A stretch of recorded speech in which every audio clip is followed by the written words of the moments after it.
Ok, ya se puso a grabar. Entonces hoy 23 de noviembre de 2021 son las 3:09 de la tarde. Vamos a dar por inicio a nuestra clase del día de hoy de Geología y Hidrocarburos para la carrera de Geociencia. Y en el día de hoy nos toca prácticamente hablar de dos cositas, ¿no? Unos conceptos que quedaron pendientes de la semana pasada, que tenía que ver con el sistema petrolero. Nos quedan unas laminitas que discutir allí. Y después nos tocaría oficialmente empezar con la unidad 3, que es roca generadora. ¿Okay? Entonces vamos a contextualizar un poquito lo que sería la unidad de roca generadora y después empezamos a hablar de... ¿Y dónde quedó esto? Y después vemos lo que nos faltó de la unidad 2, ¿ok? Entonces voy a buscar aquí...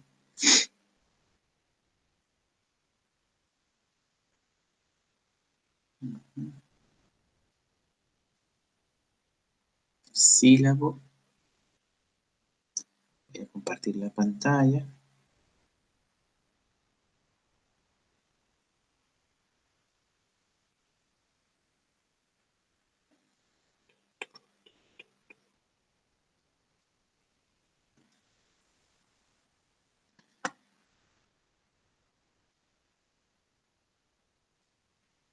Bien, entonces con respecto al sílabo, les decía, estamos en el inicio de la semana 3 y en esta semana vamos a desarrollar rocas generadoras de hidrocarburos.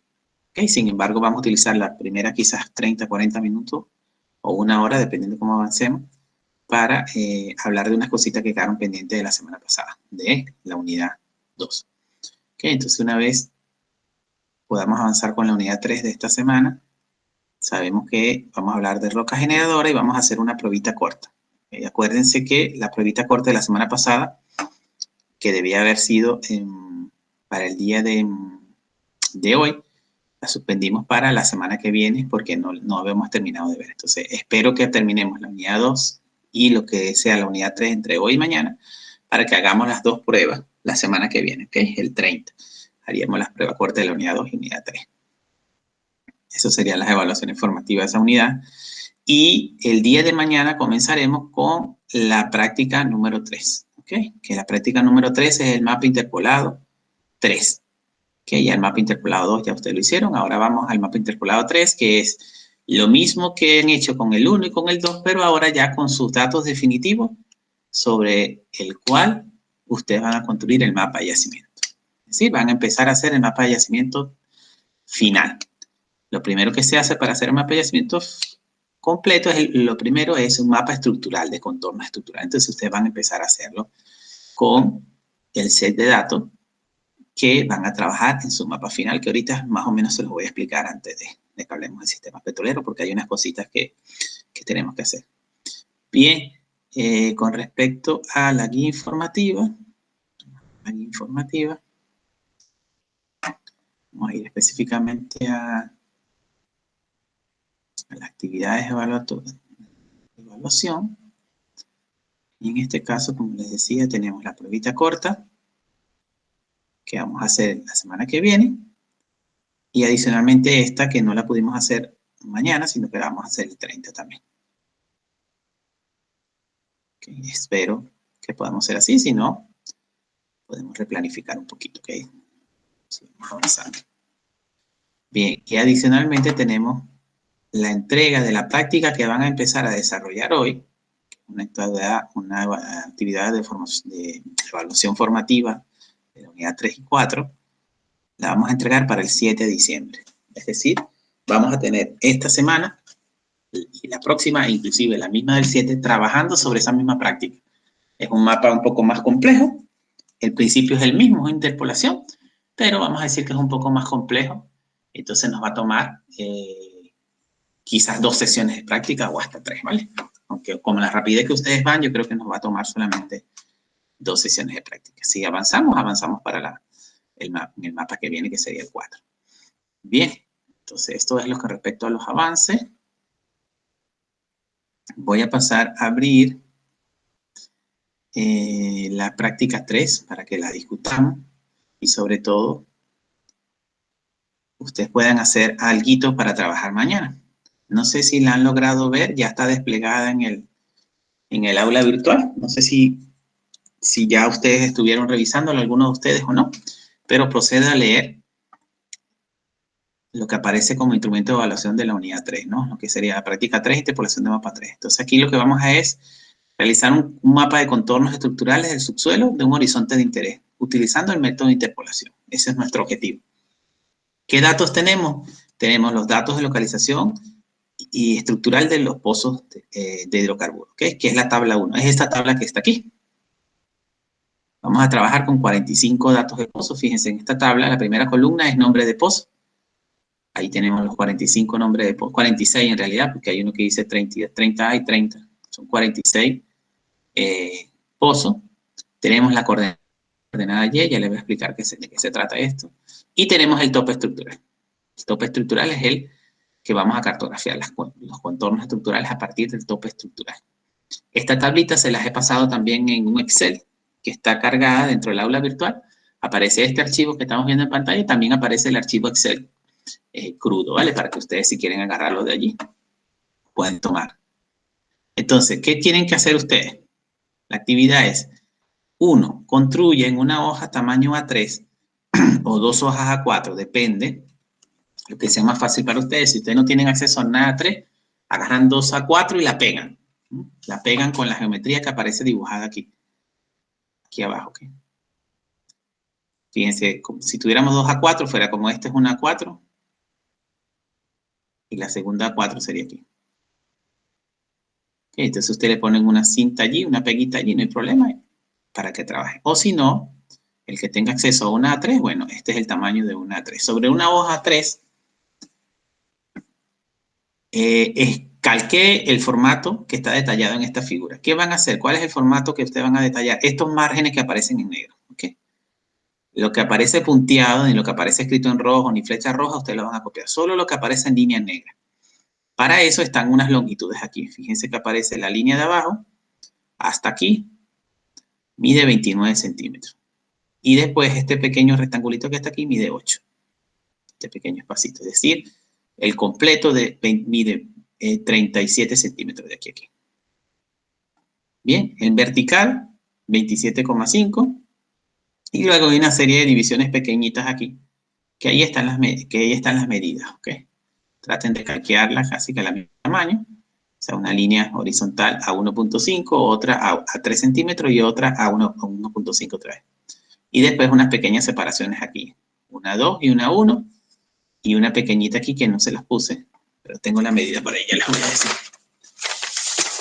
Se me había copiado y se me olvidó ponérselas en el formato. 3. A 3, ¿ok? Esto de aquí a aquí mide 3 centímetros.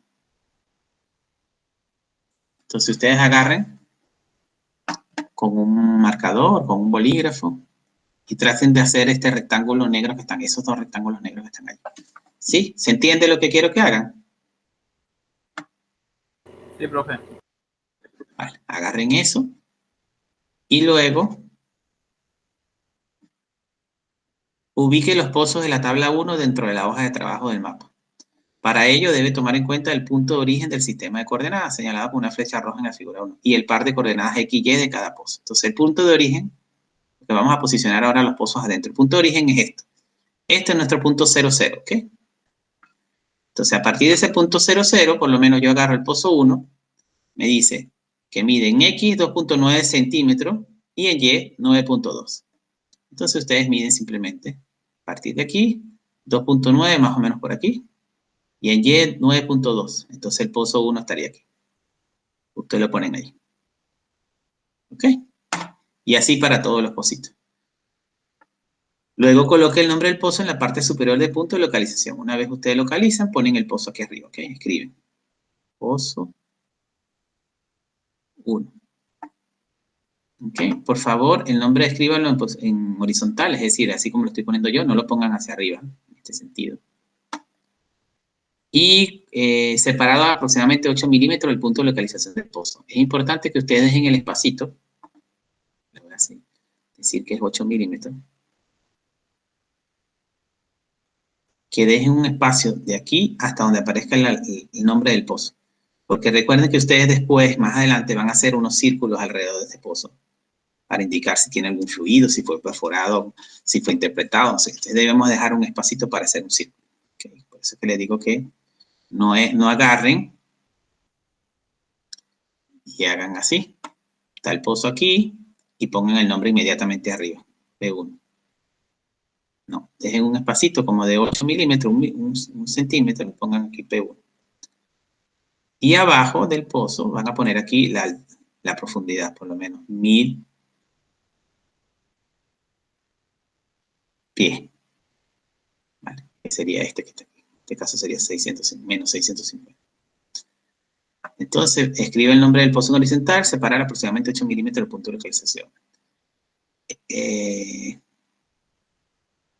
Luego, esta hoja base, es decir, agarren así, sin esto todavía. Cuando tengan todos los pozos colocados, lo ponen de color negro, porfa, los pozos y sus nombres. Cuando tengan todos los pozos. Esa hoja le pueden hacer varias copias, ¿vale? Porque esa misma hoja base vamos a construir diferentes mapas sobre ello. ¿Okay? Inclusive ustedes van a borrar, van a hacerlo a perder, van a hacer otro, la misma hoja. Entonces, una vez que tengan los pozos plasmados allí, localizados, ustedes pueden fotocopiar y tener allí ya la hoja base para hacer su mapa. ¿Ok? Siempre guarden una original para que no tengan que hacer el trabajo otra vez de localizar con las coordenadas y eso.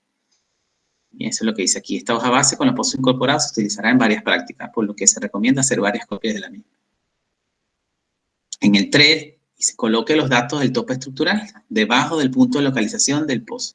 Los mismos deben escribirse en forma horizontal, aproximadamente 8 milímetros del punto de localización del pozo. Se debe colocar el signo del dato y unidades de longitud. Escriba los números de manera clara y legible. Más o menos aquí le puse un ejemplo, cómo deben de colocarlo sobre el mapa. Claro. Pero esto está escrito en ordenador, ustedes lo van a escribir a mano. ¿Okay? Aquí está el punto negro, es el pozo.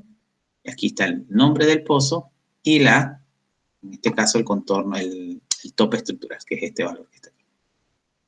Bien, entonces ese trabajito hay que hacerlo, si es posible, antes de llegar a la práctica mañana. ¿Vale? Para que ustedes después, lo que van a hacer en el paso 4 sería construir los contornos estructurales cada 500 pies, siguiendo los conceptos de interpolación y las reglas de trazado y representación discutidas en clase. Y ustedes van a tener esos contornos allí conseguidos y ustedes van a interpolar y hacer su curva. Más nada, a partir de este dato que está aquí. ¿Ok? ¿Cuándo tienen que entregar este mapa? El 7 de diciembre. ¿Okay? Y lo que tienen que entregar es un mapa de contornos estructurales con una curva cada 500 pies. Entonces, cuando ustedes localicen los pozos, ya les voy a mostrar aquí más o menos cómo tienen que quedar. Les voy a compartir la pantalla. Vale, más o menos tienen que quedarle algo así. ¿Sí? ¿Sí están viendo la pantalla? Sí, profe. Vale, más o menos tienen que quedarle algo así, mucho más bonito que este que ya está deteriorado y todo. Okay, esta es la localización de los pozos y el nombrecito arriba. Fíjense que en este caso no tiene el tope estructural porque eso varía. Ahorita vamos a trabajar con el tope, pero después vamos a trabajar con el isópaco, después con el plano de falla, después con otras cosas, los datos de fluido. Entonces, este es lo que llamamos el mapa base, que no tiene ningún dato sino el nombre del pozo y la localización del pozo. ¿Vale? Entonces, si pueden, porfa, para mañana, tengan listo esto, y si no, mañana en la hora de práctica también pueden ir construyéndolo, ¿bien? Para eso hemos dejado 2 semanitas para hacer esto. Y después lo que tenemos que interpolar, más nada. Esa sería la práctica 3, que vamos a desarrollarla mañana y la semana que viene. Bien, perfecto. Entonces vamos ahora voy a guardar, a cerrar esto. Esto ya lo guardamos. Esto también. Vamos con lo que quedó pendiente la semana pasada. Y habíamos quedado en esta grafiquita. ¿Vale? Esta grafiquita que yo las traté de machucárselas ahí muy rápidamente en los últimos 2-3 minutos que nos quedaban. Le dije un par de cosas de ella y me imagino que no logré explicar para qué servía ni cómo se construía. Era imposible hacerlo en 2-3 minutos como lo hice. Pero bueno, hoy tenemos tiempo para volver sobre ella E inclusive la semana que viene vamos a trabajar en la clase teórica construyendo diagramas de soterramiento. De hecho, vamos a hacer el ejercicio de forma, vamos a hacerlo como de dar los conceptos, cómo hacerlo, y lo vamos a ir desarrollando como una práctica, ¿ok? La semana que viene. Entonces, antes de llegar a esta lámina, me devuelvo la que tenía anteriormente, era donde comenzó esta historia, diciendo que el sistema petrolero, ¿cuáles son las herramientas que se utilizan para describir el sistema petrolero? Habíamos dicho, habíamos nombrado una gráfica de historias de subsidencia con la descripción del momento crítico, la edad y los elementos esenciales de una localidad. El 2 es un mapa geológico o geográfico de la localización. El 3 es una sección geológica elaborada para el momento crítico. Y el 4 es una carta de eventos del sistema petrolero, con las relaciones de tiempo de los elementos esenciales de los procesos. Bien, entonces habíamos comenzado con el 1, era esto, los diagramas de soterramiento o gráficas de historias de subsidencia. Es lo mismo, ¿ok? Son las mismas, son sinónimos en este caso. ¿Alguien se recuerda lo que era esto, más o menos? Nos indicaba las profundidades de lo que se encontraban las formaciones. Eso, nos indica las profundidades donde se encuentran las formaciones. Actualmente está dada por esta escalita que está aquí vertical, que estoy trazando. Vale. Esta es la columna, cuando nos dice aquí esto sí, formación Placer, formación George, nos está dando la profundidad a la que se encuentran las formaciones actualmente. Pero este diagrama de soterramiento tiene en el eje horizontal una escala de tiempo. Tiene una escala de tiempo, específicamente la escala de tiempo geológico. Entonces, ¿qué nos dice él? Dice que aquí, en este sitio, a rayar para arriba, aquí, es 0 millones de años. Es decir, este es el presente en esa flecha. Por eso es que aquí vemos las unidades de roca como están hoy en día. Este es el presente. Pero hacia acá es el pasado, de cómo evolucionaron en términos de profundidad esas unidades de roca. ¿Ok? Entonces, si se fijan en este diagrama en específico, llega hasta 400 millones de años, que es el Devónico, y comienza más o menos a decir que en el Devónico la unidad que es llamada aquí la formación DIRT, o la lutita de DIRT, que está hoy en día a más de 3 kilómetros de profundidad, en el Devónico estaba en superficie. Acuérdense que esto es 0 aquí de profundidad. Estaba en superficie, estaba recién depositándose. Mientras que para 300 millones de años, ya DIRT ya no estaba en superficie, sino que estaba aproximadamente a 500 metros de profundidad enterrado. Y ni hablar a los 200 millones de años, ya DIRT estaba casi que a 3 kilómetros o más. Y así para otras formaciones, por lo menos la formación George, que es la gris, nos dice que ella se empezó a depositar hace 300 millones de años, estaba en superficie. Y que para 200 millones de años ya había alcanzado más o menos los 2.5 metros de profundidad. Entonces, este grafiquito, construido a partir de dos datos específicos, dos datos que son espesor de unidad, que la vemos hoy en día en una columna sedimentaria, y la edad a la que se depositó la base, es decir, necesito tener una edad aquí, en A1 vamos a poner, y en A2, la edad a la que se depositó la base y el tope de una unidad formacional. Con esos datos yo puedo construir este grafiquito. Bien. Y ese grafiquito entonces nos va a permitir ver cómo evolucionó en el tiempo las unidades formacionales, las partículas sedimentarias, cómo fueron ellas enterradas en el tiempo geológico. ¿Ok? Y aquí yo les puedo hacer una pregunta ya, directa. Partiendo del hecho, acabamos de explicar que el diagrama de soterramiento nos sirve para ver la evolución de las partículas sedimentarias en el tiempo, cómo evolucionaron con profundidad. Les puedo preguntar ahorita, ¿qué nos indica la pendiente? ¿Qué nos indica la pendiente entonces de los segmentos que voy a empezar a trazar en rojo. Esta pendiente, ¿qué nos indica? Hay diferentes pendientes en el mismo segmento, ¿verdad? Oh, es que aquí me fui para otro lado. Aquí abajo. La velocidad de sedimentación, profe. La velocidad de sedimentación. Genial. Freddy, ¿qué respondió? Sí, ¿no? Va, la velocidad de sedimentación. Genial. ¿Dónde hay mayor velocidad de sedimentación, Freddy? ¿En A? ¿En B? ¿O en C? En B. En B. Genial, Freddy. Muy bien. ¿Todos nos están siguiendo? Si alguien no entiende, dice, no entiendo, profe. Y nos paramos, ¿ok? Sí, está claro, profe. Está claro, ok. En B. Ahora, voy a hacer un pequeño diagramita aquí chiquitico. Ok, lo mismo, ¿no? ¿Alguien me puede explicar qué es el evento en B?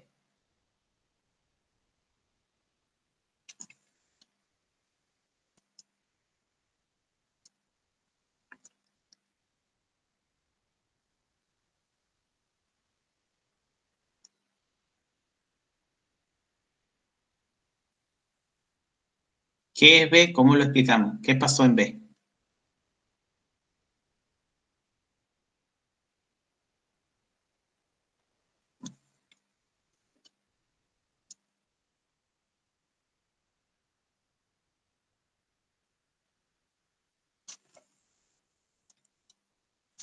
¿Se me fue el internet o no?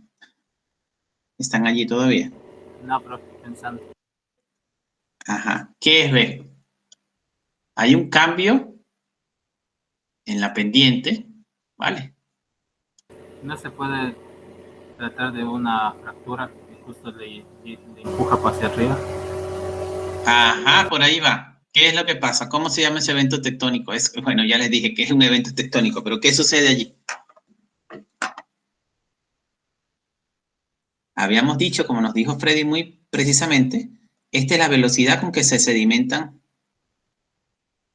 ¿vale?, las unidades sedimentarias. Bien. Y si va hacia arriba, ¿qué pasa? No se sedimenta, más bien están perdiendo profundidad, ¿no? ¿Qué es lo que sucede entonces? ¿Qué sucedió aquí? Un posible levantamiento del terreno. Un posible, no sé, no escuché muy bien, pero sí, un levantamiento del terreno. Y ocurrió una erosión. ¿Ok? Es un evento erosivo ocasionado por probablemente un levantamiento asociado a tectónica. ¿Ok? ¿Y por qué perdió una erosión? Ustedes lo ven claramente si vemos, vamos a buscar otro color, ponerlo en verde. Si vemos las unidades que estaban por encima de B aquí, tenían este espesor, y mucho tiempo después, hacia el reciente, miren el espesor que hay solamente. Es decir, hay un intervalo, un espesor de esta unidad que está por encima de B que se perdió, que se erosionó aquí, que voy a dibujar disjuntivo. ¿Okay? Entonces, mismo en los diagramas de soterramiento también podemos identificar y plasmar eventos erosivos de una cuenca. En el diagrama de soterramiento teórico que está dibujado allí en la lámina, hay un diagrama, hay una erosión. Lo que pasa es que es muy leve. Por eso yo le hice la otra, pero este evento es un evento erosivo, ¿lo ven? Que la pendiente es negativa en este caso. O está en contra de las otras pendientes. Entonces, aquí el espesor se pierde de esta unidad con respecto a acá. Bien.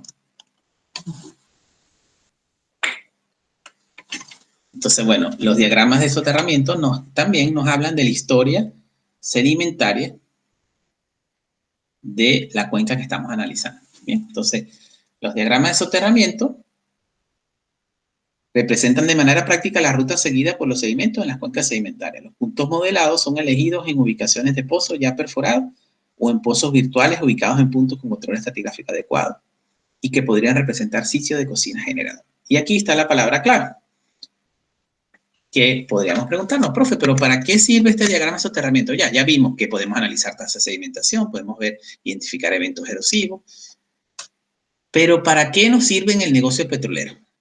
En el negocio petrolero nos sirve porque yo puedo identificar en qué momento la roca generadora o la potencial roca generadora entró en ventana de generación de hidrocarburos. Y eso es sumamente importante porque cuando esa roca generadora entre en ventana de generación de hidrocarburos, a mí me va a interesar saber cuánto tiempo duró en esa ventana, en ese intervalo de temperatura, y si la trampa estaba formada o no.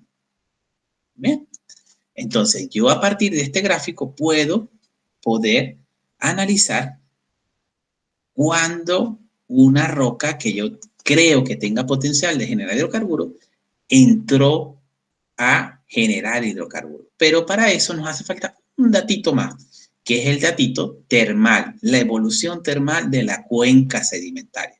Es decir, cómo evolucionó la cuenca sedimentaria desde el Devónico, en este caso, hasta el presente. Entonces aquí yo pudiera decirle, bueno, vamos a hacer algo. Vamos a partir de la temperatura actual. Una temperatura que nos dice a 1 kilómetro la temperatura es de 60 grados centígrados. Ok, aquí en 0. Y tenemos un gradiente termal de 60 grados por kilómetro, lo cual es una aberración, ¿no? Pero vamos a ponerlo así, 60 grados por kilómetro. Es decir, aquí tengo 120. Y aquí tengo 180 grados. ¿Vale? Entonces, esa es la temperatura y el gradiente termal actual. Yo pudiera hacer la siguiente extrapolación y decir, si es 60 grados, entonces yo paso un límite por aquí. Y digo que si mi roca madre, mi potencial roca madre, es la unidad gris, vamos a poner la unidad gris, entonces en este momento, cuando pasa por 60 grados, entra a ventana de hidrocarburos, es decir, aproximadamente hace 270 millones de años. ¿Ok? Más o menos así se trabaja.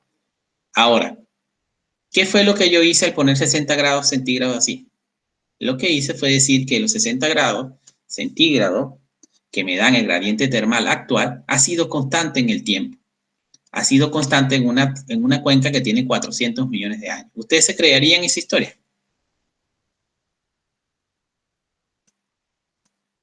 No. No, no es creíble, ¿verdad? Es imposible. Hablábamos de que una cuenca, para que genere hidrocarburo, tiene que ser polifásica, tiene que haber pasado por un margen extensivo, un margen compresivo, un margen pasivo, y cada tipo de margen tiene un gradiente termal asociado. Entonces, no podemos pretender que una cuenca polifásica vaya a tener un régimen termal constante en el tiempo. Es imposible, ¿ok? Entonces, vamos a tener un régimen termal que no va a ser así, sino que va a ser un poco más adaptado a la evolución geológica del lugar. Y es para eso vamos a tener que entender las rocas, qué representan, cómo se depositaron, cuáles son los ambientes sedimentarios para que nos digan cuál era el régimen tectónico que había y nosotros extrapolar qué temperatura había. Entonces al final podemos tener algo como un régimen termal, algo así. Voy a dibujar cualquier cosa, ¿ok? Un régimen termal, algo así. 60 a los 60 y la isoterma de 120 hace algo así. La de 180 también haría algo así, ¿ok? Y después allí, entonces, podemos identificar, en este caso nos sigue cayendo el mismo punto, casi que coincide con esto, ¿no? Pero de esa manera nosotros identificaríamos en qué momento entró en ventana de hidrocarburo. Bien, entonces, aquí lo que dice es que se hace, el modelado se hace en un punto con control estratigráfico adecuado porque necesitamos conocer los espesores, lo dijimos. Necesitamos tener las edades. Y también que ese punto represente un sitio donde pudiera haber una cocina generadora. Acuérdense que la cocina es el lugar geográfico donde la roca madre pudo haber entrado en ventana de hidrocarburos. No todo el espesor de la roca madre entra en ventana de hidrocarburos. Bien, entonces, en este caso, en el gráfico teórico que estamos viendo, voy a borrar todo esto. aparece representado otro conceptico, un conceptico que dice momento crítico, dice generación y expulsión. La trampa ya existe, era lo que yo le decía, tenemos que analizar cuándo se generó y expulsó para ver si la trampa existe. En este caso, la roca generadora es la roca que se llama la formación DIR para el diagrama. Entonces, la formación DIR entra más o menos a ventana de hidrocarburos de acuerdo a las temperaturas, más o menos por aquí. No están plasmadas, pero aquí dice tope de hidrocarburos, ¿eh? Tope oil window, es esta línea verde que está aquí. Este es como si fuera más o menos 60 grados. ¿Okay? Y tope de gas window es como 120 más o menos. Entonces dice que entra en este sector, entra a generar y luego se sale más o menos por aquí, en este sitio. Entonces tenemos todo este sitio, es la etapa del momento crítico que vamos a ver después con más detalle, mucho mejor de lo que aparece aquí. Okay. Entonces, voy a pasar esta lámina, después volvemos. Estos son gráficos más reales. Estos sí son gráficos más reales, construidos con programas computacionales especializados en hacer diagramas de soterramiento. Bien, en uno de ellos el Basic Mod, que es el que construyó, con el que construyó este grafiquito que está aquí. Y aquí vemos exactamente lo mismo, ¿no? Vemos una cuenca sedimentaria, ¿vale? Con un régimen como la evolución de las diferentes unidades sedimentarias que están en el tiempo. Y después, en el segundo modelo, en el segundo gráfico, que es el mismo que aparece en la parte de arriba, pero con las isotermas, cómo evolucionan en el tiempo. Y está marcado aquí, inicio de la ventana de crudo. ¿Okay? Y es esta curvita que está aquí, es el inicio de la ventana de crudo. Y está dado, en este caso, por un indicador geoquímico que vamos a ver más tarde en el día de hoy, que es la refractancia de vitrinita, que nos ayuda a decir que cuando la refractancia de vitrinita alcanza este valor de 0.5, inicia la ventana de hidrocarburos. Entonces, de esta manera, nosotros podemos identificar en qué sector más o menos se ubica la ventana de hidrocarburos, todo esto. Cuando nuestra unidad formacional de interés para generar hidrocarburos pase por ese régimen, nosotros sabemos que estamos entrando a generar hidrocarburos en la roca generadora. Si nunca alcanza este régimen, supongamos que nuestra roca madre sea esta, la que estoy dibujando ahorita. Nunca llegan allí, sino que se devuelve, entonces nuestra roca madre está inmadura, no se maduró nunca. Si por el contrario pasa muy rápido, entonces no tuvo tiempo de generar. Lo ideal es que ella llegue y se mantenga bastante tiempo allí, dentro de la ventana de hidrocarburos. ¿Ok? Entonces, la semana que viene nosotros vamos a hacer este grafiquito, vamos a estudiar un poquito más a detalle, vamos a verlo en paso y vamos a hacer un ejercicio a mano para que ustedes vean cómo se construye y después, más adelante, yo les puedo dar un demo de esta aplicación para que ustedes jueguen y lo hagan en su casa. Le hago un ejercicio más complicado. De hecho, hay un ejercicio opcional de la materia para aquellos que quieran aprender más sobre diagramas de soterramiento. No se los pongo a evaluar porque involucra bastante tiempo y ya ustedes tienen bastantes cosas que hacer. Pero si el que avanza con todas las cosas que tenemos que hacer y quiere más, hay un ejercicio opcional que yo se los voy a habilitar la semana que viene y lo pueden hacer. Bien, entonces la semana que viene hacemos esto manual. ¿Alguna pregunta de esto?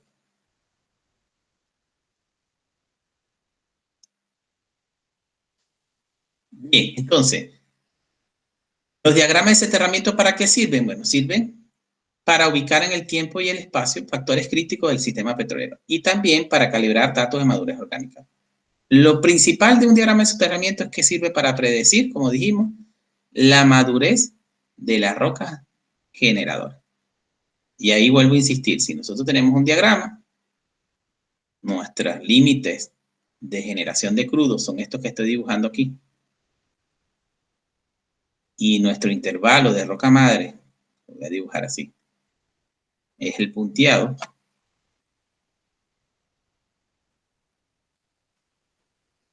Nosotros vamos a predecir en qué momento entró nuestra roca madre a generar hidrocarburos. O en el caso de que sea una roca madre que se encuentre por arriba, vamos a decir que es una roca madre inmadura, que no ha entrado nunca en el régimen de generación de crudo. ¿Okay? Entonces vamos a predecir la madurez de la materia de la roca orgánica de la roca generadora. Podemos estudiar la edad de creación y destrucción de propiedades de yacimiento, podemos entender la edad de acumulación y remoción de sello y cobertura. E igualmente, los diagramas de soterramiento son aplicados para crear estilos tectónicos, diagnosticar historias térmicas de las cuencas sedimentarias. Bien. Entonces, esta es una herramienta que se utiliza para describir los sistemas petroleros. Ahora, ustedes cuando estén leyendo por ahí algunos artículos que tienen que ver con sistemas petroleros, se van a encontrar con diagramitas como estos. Ustedes lo van a poder leer mucho mejor, entender mucho mejor. Otra de las herramientas para describir los sistemas petroleros son un mapa sencillo, geológico, geográfico, vamos a llamarlo así, donde se represente la extensión geográfica del sistema petrolero. ¿Vale? Un mapa, ¿vale? Que están planteando aquí hace 250 millones de años, porque es el tiempo de máxima generación, que es este tiempo crítico. Plantean dónde se ubicaba la posición, que es esto rosado, cuáles eran las posibles trampas de hidrocarburos, que son las verdes, cuál es la extensión de la roca inmadura, cuál es la extensión de los otros yacimientos, y con eso entonces ayudan a ver la extensión geográfica del sistema petrolero. Es una herramienta descriptiva, ¿no? Y en esta misma herramienta descriptiva aparece un corte, esta línea de corte de A', sería una sección geológica como esta. Una sección geológica donde se vea cómo se disponen las unidades formacionales en el subsuelo, cuáles son las trampas, cuáles son los yacimientos, cuáles son las bases, se identifiquen los sistemas petroleros. Así, de esa manera, podemos utilizar esta herramienta para describir el sistema petrolero. Yo creo que alguien está escribiendo en el chat. Sí.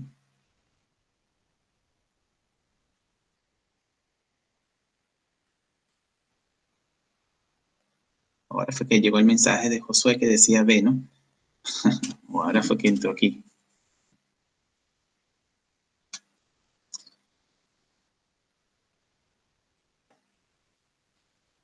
Bien, entonces, cuando ustedes lean los artículos, como les decía, van a encontrar casi siempre la carta, el diagrama de soterramiento, el mapa, una sección geológica como esa que está allí, y después la carta de evento. Esta carta de evento nos ayuda a representar la relación temporal entre los elementos y los procesos del sistema petrolero. ¿Se acuerdan de los elementos, estos que están señalados aquí? Y los procesos. Vale.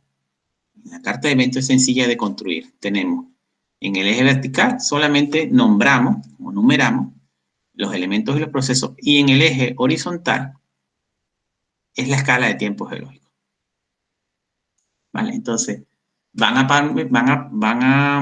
a poner en el eje horizontal la extensión o la duración en tiempo geológico de los diferentes elementos o procesos. La roca madre se depositó hace casi 400 millones de años y se terminó de depositar hace 380 millones de años. Esa es la extensión de la roca madre, esto que está aquí.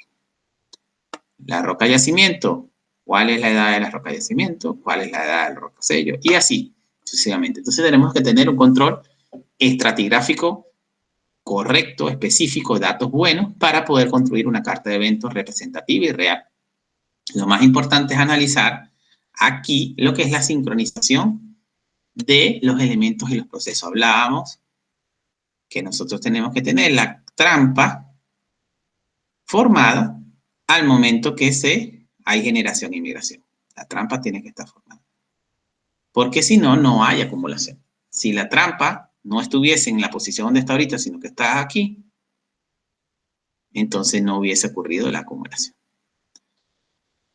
Bien, entonces de esta manera nosotros podemos entender la relación temporal que hay entre los elementos y los procesos. Si yo tengo por lo menos el sello ubicado aquí, luego de la generación de la trampa, entonces tampoco funciona. O si tengo la roca madre por aquí, tampoco funciona. Bien. ¿Alguna pregunta? ¿Puede repetir, profe, qué es lo que dijo de la carta de eventos? La definición, por favor.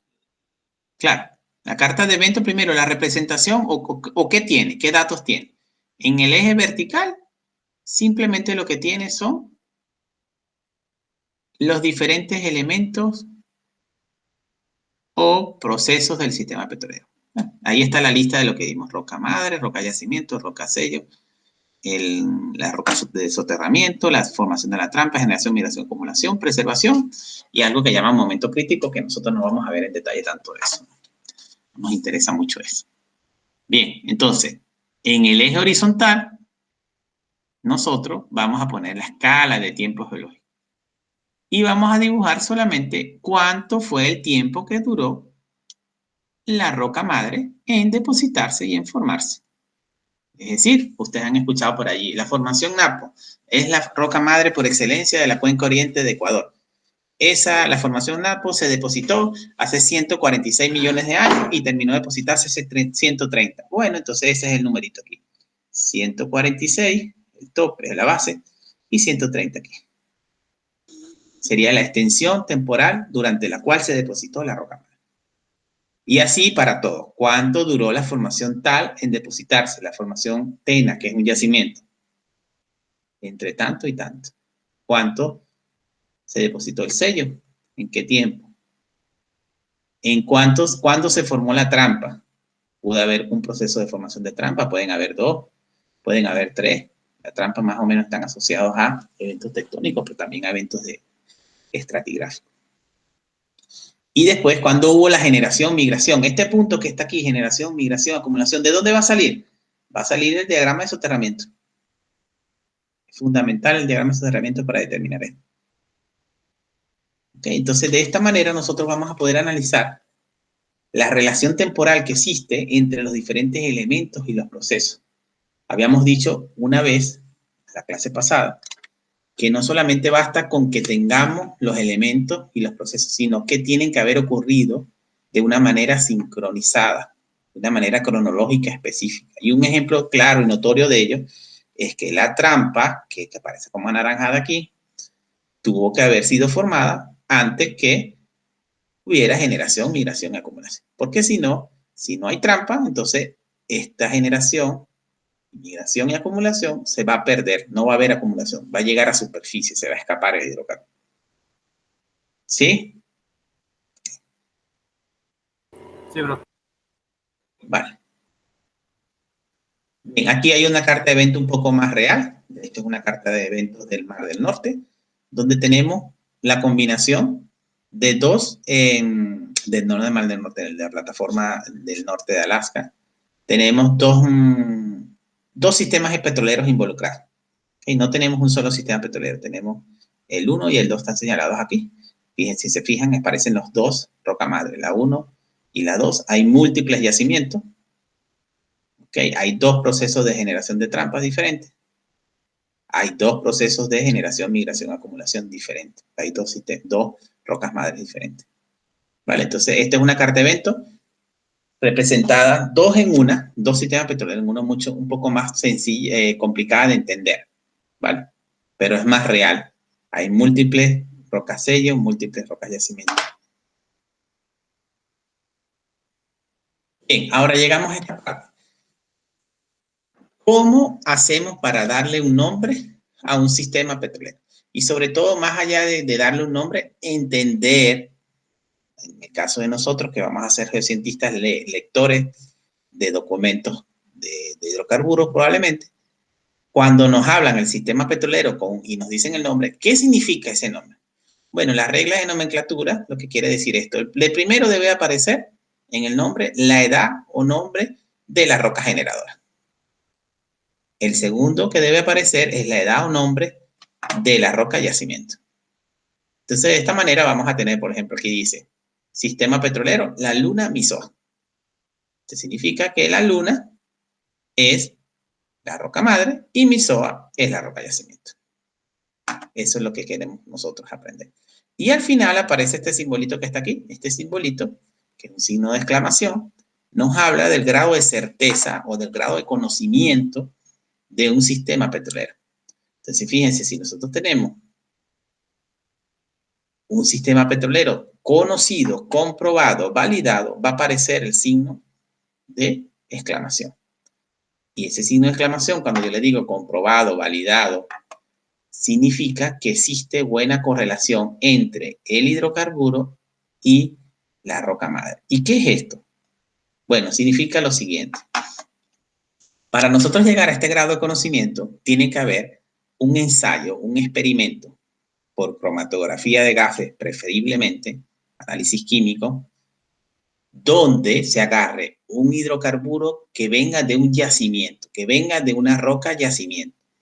Se hace este hidrocarburo, se le hace cromatografía de gases y a partir del cromatograma se caracteriza la composición de ese hidrocarburo. Y luego se hace una cromatografía de gases sobre un hidrocarburo que venga producido en laboratorio a partir de una roca madre que se sospecha que fue la que generó el hidrocarburo. ¿Vale? Vuelvo y repito, agarro un hidrocarburo de un yacimiento, de esos que producen en los pozos, lo caracterizo por cromatografía y tengo su contenido, sus características, digamos, de los hidrocarburos que están allí. Y agarro un hidrocarburo, agarro una roca madre, la llevo al laboratorio, produzco hidrocarburo de manera artificial y ese hidrocarburo lo caracterizo. Si los dos cromatogramas me tienden a dar similares, componentes, caracterizaciones similares, entonces yo tengo una buena correlación. Hidrocarburo de yacimiento, hidrocarburo de roca madre. Es un sistema petrolero conocido. Es lo único que se acepta como conocido. Entonces, cuando ustedes vean este simbolito en un sistema petrolero, en el nombre de un sistema petrolero, significa que ya se les hizo esos análisis que yo estoy mencionando. Si por el contrario se le hacen los análisis, pero los datos geoquímicos identifican una roca madre, es decir, geoquímicamente, más adelante vamos a ver cuáles son esos análisis. Yo sé que hay una roca madre, pero la cromatografía de gases no me correlaciona muy bien con la cromatografía que yo hago en el hidrocarburo que extrae del yacimiento. No hay una buena correlación, no se parecen, los carbonos no son iguales, tengo diferencias. Entonces, yo tengo un sistema hipotético, se llama, y se le pone un puntito aquí, así, al final. Y en el caso tal de que yo ni siquiera tenga muestras de yacimiento, ni siquiera tenga pozo, no sé si hay hidrocarburo en el subsuelo, de repente tengo idea, tengo inferencia a partir de geología de campo, a partir de muchas inferencias, muchas suposiciones. Es un sistema especulativo, ¿vale? Se pone así con un signo de interrogación. Entonces, la idea de los cientistas, por supuesto, es ir desde un sistema especulativo a un sistema conocido, llevar esto arriba, conocerlo bien. ¿Ok? Entonces, aquí ven un ejemplo, por lo menos, de un artículo científico de la Cuenca Oriente, se llama Sistemas Petroleros de la Cuenca Oriente Ecuador, del 2006, si mal no recuerdo, este es del 2003. Y dice, el sistema petrolero más importante de la cuenca es el Napo. Y pone un signo de exclamación aquí al final. ¿Qué significa esto? Que es un sistema conocido y que además están diciendo que la roca madre es la misma roca yacimiento. ¿Sí?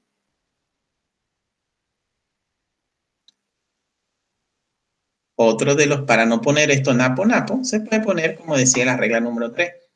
La regla número 3 nos dice, si la roca madre es la misma roca yacimiento, entonces se puede poner como así, Orocue, punto. Y ya, Orocue, signo de exclamación, y ya. Esto significa misma roca madre, misma roca yacimiento. O sea, que en este artículo pueden haber puesto, es Napo, ya. Bien, ¿alguna pregunta?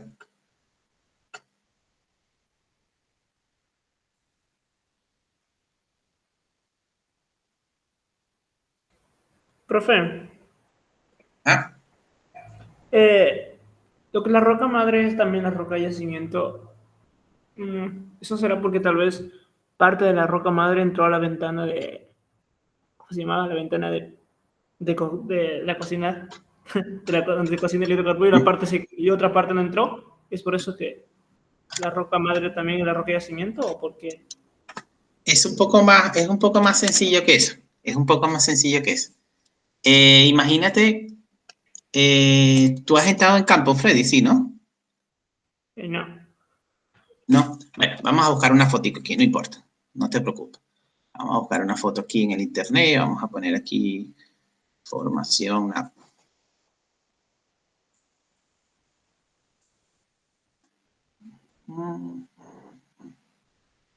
Vamos a ver. Esta misma nos sirve. Mira qué bonita está. Hasta nos salió toda la que queríamos. Esta misma nos sirve. Vamos a ver si podemos hallar una que se vea grande. Y ya está. Sí, esta misma.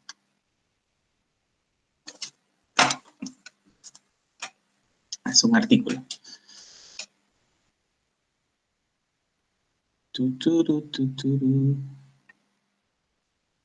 Aquí hablan de hollín también. Jugaron sucio.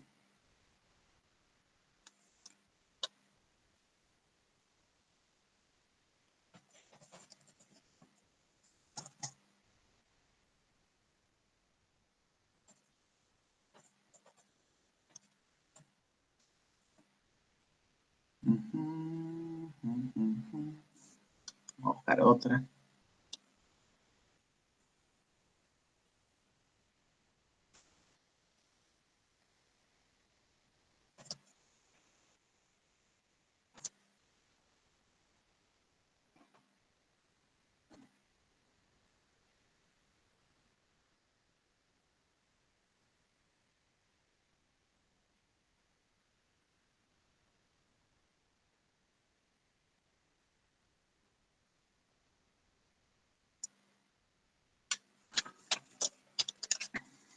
La pregunta de Fred es muy interesante, ¿no? Es muy interesante y permite apreciar que ustedes están captando los conceptos que estamos discutiendo, ¿ok? Que habíamos dicho, un yacimiento es esto y una roca madre es esto. Entonces, ahora Freddy te está preguntando, bueno, profe, pero ¿cómo es posible que estén las dos cosas en la misma roca? ¿Vale? Partiendo del hecho que no es un yacimiento no convencional, sino que es un yacimiento convencional. Es decir, donde la madre y el yacimiento deberían estar separados. Entonces, no sé si esta nos sirve, pero vamos a buscar una un poco mejor. Sí, nos quedamos con la misma que está al tope. Tiene espesores muy delgados. Esta nos sirve bastante. Ok, imaginemos que esta es nuestra roca que estamos estudiando. Esta donde está el hombrecito parado. Está haciendo su trabajo de descripción geológica. Entonces, fíjense que ustedes aquí en la imagen, voy a ponerla en la...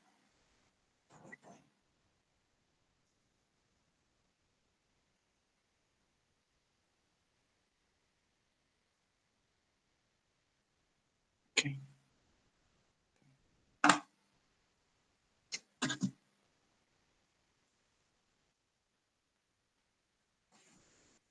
Ustedes aprecian, sin necesidad de estar en campo, apreciamos de que hay un intervalo que estoy señalando en rojo, ¿vale? Que tiene un color específico, ¿ok? No vamos a entrar en detalle de cada uno de los colores, pero es un color específico más oscuro que este que está aquí, ¿verdad? Que el intervalo pequeñito. Bien. Hay dos unidades grandes. Hay muchísimas más capas, más pequeñitas, pero vamos a separarla en dos grandes unidades de acuerdo al color que tiene solamente. ¿Qué es lo que estamos nosotros viendo? ¿Por qué hay esos cambios de colores? Bueno, porque hay cambios en las condiciones energéticas del medio sedimentario. Hay dos rocas diferentes. A pesar de que la roca en general pudiera ser de color oscuro, como vemos aquí, puede ser que en ciertos lugares hay una de color más claro. Es decir, puede ser que haya condiciones energéticas particulares que se cambiaron al momento de depositarse la capa número 2 y se depositó otra cosita. Entonces, vamos a hacer la hipótesis aquí, la asunción, de que las características texturales sedimentarias de la unidad 1 y la unidad 2 son diferentes. La unidad 1 puede ser rica en materia orgánica, porque el color oscuro pareciera decirnos eso. Rica en materia orgánica, de grano fino, bien, como potencial roca generadora. Mientras que la unidad 2 pudiera ser una roca que sea pobre en materia orgánica, vamos a llamarla así, Y más que pobre en materia orgánica, nos interesa más bien que tenga una porosidad y una permeabilidad alta, porque las condiciones energéticas cambiaron cuando ya se depositó. Cuando se depositó uno, había condiciones calmadas, no había tanto aporte de sedimento, había más que todo decantación de partículas flotando en el agua, lo que permitía depositar en rocas de grano fino, poca porosidad de permeabilidad y bastante materia orgánica. Mientras que cuando 2 se depositó, había condiciones de medio más violentas, más fuertes, digamos, se transportaba partículas de grano más grueso y se generó una alta porosidad de permeabilidad, es decir, una roca yacimiento. Entonces, en la misma secuencia, fíjense que esto tiene, no sé, 4 metros, 5 metros de espesor, hay roca madre y hay roca yacimiento. Entonces, hay formaciones que tienen intercalaciones de roca madre y roca yacimiento. Tiene intercalaciones de facies de roca madre y de facies de roca yacimiento. La formación Napo es un ejemplo específico de eso. ¿Por qué? Porque la formación Napo tiene en algunos sectores cosas como la unidad 1, que son lodos calcáreos de partículas de grano muy fino, con alto contenido de materia orgánica, y que son los intervalos que potencialmente generan hidrocarburos. Pero intercalado tiene la formación 2, tiene la unidad 2, mejor dicho, de calizas un poco más conchífera, sin tanta materia orgánica, y más bien calizas fracturadas con altas porosidades o con bastante disolución de los fragmentos de concha que tienen porosidades altas y donde se acumula hidrocarburo porque actúan como roca yacimiento. Entonces, la misma formación Napo tiene roca madre, roca yacimiento. En este caso, en esta fotico estamos viendo algo a escala de metros, pero eso puede suceder a escala de decenas de metros o a escalas de centenas de metros. ¿Sí? Ahora sí me entiendes, Freddy. Sí, profe, sí. Eso significa que la Sí. parte de la roca que está debajo del cuerpo 2 es la que... O sea, ahora diríamos que el hidrocarburo se encuentra almacenado en la capa 2, ¿verdad? Sí. La capa 2 es el yacimiento en este caso. Ok. Sí, entiendo. Gracias, profe. Es una intercalación de facies simplemente. Hay facies que son más propensas a generar y hay facies que son más propensas a acumular en la misma roca. Y eso sucede constantemente, ¿vale? En varias unidades. La formación Napo es un ejemplo de ello. Está la formación... La Luna no sucede tanto eso, pero en Napo sí. Bien, ¿alguna otra pregunta?